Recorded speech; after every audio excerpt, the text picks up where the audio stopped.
Chortoq tumani maktabgacha va maktab ta'limi bo'limiga qarashli 54-sonli umumiy o'rta ta'lim maktabida bugungi kunda 28 nafar tajribali pedagog bolalar ta'lim tarbiyasiga o'z hissasini qo'shib kelmoqda. Maktab jamoasi farzandlarimizni bilimli, madaniyatli va jamiyatda o'z o'rnini topa oladigan shaxs etib tarbiyalash maqsadida sidqidildan mehnat qilmoqda. Ta'lim muassasasida barcha fanlar bo'yicha ochiq darslar va metodik seminarlar muntazam tashkil etilib, o'quvchilar bilimini mustahkamlash va pedagoglar o'rtasida tajriba almashishga sharoit yaratib berilgan. Ta'lim fani bo'yicha seminar tashkil etdik.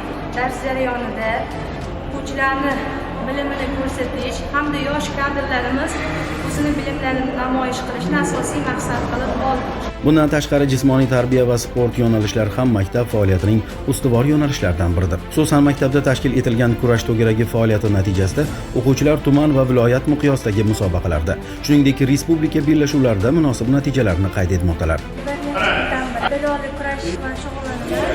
3 marta O'zbekiston chempioni bo'ldim. Hozirda jahon chempionatiga tayyorgarlik qilyapti. Kelajakda ichki ishlar xodimasi bo'lib, yurtimiz tinchligiga hissa qo'shmoqchi.